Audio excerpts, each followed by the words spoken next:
আয়ুষ্মান ভারতে ইতিমধ্যে এনরোলমেন্টের কাজ শুরু হয়েছে। আমাদের বিশ্বাস যে জুলাই মাস থেকে আয়ুষ্মান ভারতের কার্ড আমরা দিতে পারবো এবং তার বেনিফিট গোটা ভারতবর্ষে আয়ুষ্মান ভারত কার্ড হোল্ডাররা পাবেন।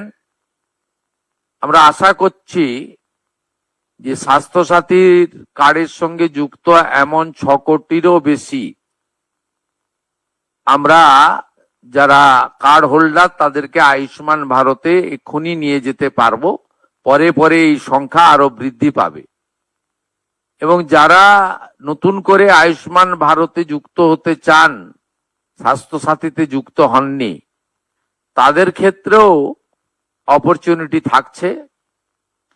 আমরা জুন মাসের প্রথম সপ্তাহের মধ্যে আয়ুষ্মান আরোগ্য মন্দিরের এগ্রিমেন্ট দিল্লিতে করার সিদ্ধান্ত নিয়েছি।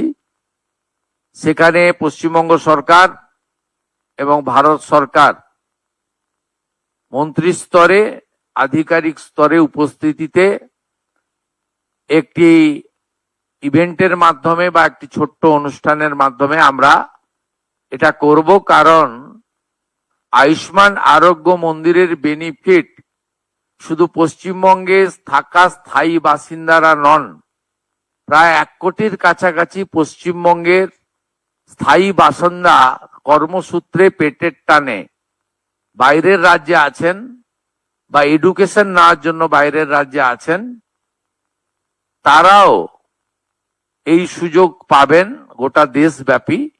সেই এগ্রিমেন্ট আমরা জুন মাসের প্রথম সপ্তাহে দিল্লিতে করার সিদ্ধান্ত নিয়েছি। আমাদের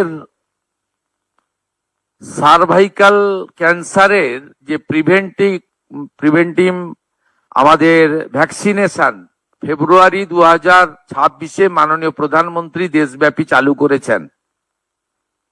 পশ্চিমবঙ্গে 7 লক্ষের বেশি ডোজ ভারত সরকার তারা দিতে চান। আমাদের এই 14 থেকে 15 বছরের আমাদের বোনেদের বা বালিকাদের, তাদেরকে আমরা এটা দিতে পারি, যেটা ভারতবর্ষের অন্যান্য রাজ্যে কমপ্লিট হয়ে গেছে। আগামী 30 মে পশ্চিমবঙ্গে এটা অফিসিয়ালি লঞ্চ হবে। বিধাননগর সাব ডিভিশন হসপিটালে আমি নিজে এবং আজকে পশ্চিমবঙ্গবাসীর জন্য অত্যন্ত খুশির খবর, ন্যাশনাল হেলথ মিশন NHM ভারত সরকার 2103 কোটি টাকা আমাদেরকে স্যাংশন দিলেন এই ফাইন্যান্সিয়াল ইয়ারে। আজকে তার 1/4 500 কোটি টাকা আজকে এই মুহূর্তে ভারত সরকার আমাদেরকে ট্রান্সফার করলেন। আমরা এই মুহূর্তে 2103 কোটি টাকার মধ্যে আমরা 500 কোটি টাকা পেলাম। আমরা মাননীয় মন্ত্রী জগৎ প্রকাশ নাড্ডাকে 23-24, 24-25 অর্থবর্ষে আমাদের যে অর্থ বিগত সরকার নেয়নি সেই অর্থের জন্য বিশেষ অনুরোধ করেছিলাম। তিনি বলেছেন যে ইউটিলাইজেশন সার্টিফিকেট 21-22-এর তারা পাননি। 21-22-এর ইউটিলাইজেশন সার্টিফিকেট হেলথ সেক্রেটারি এবং ফিনান্স সেক্রেটারি 30 মের মধ্যে পাঠিয়ে দিলে 23-24, 24-25-এর অর্থ রিএম্বার্সমেন্ট করবেন বলে তিনি আমাদেরকে প্রতিশ্রুতি দিয়েছেন। এর সুফল আপনারা কিছুদিনের মধ্যেই পেতে শুরু করবেন।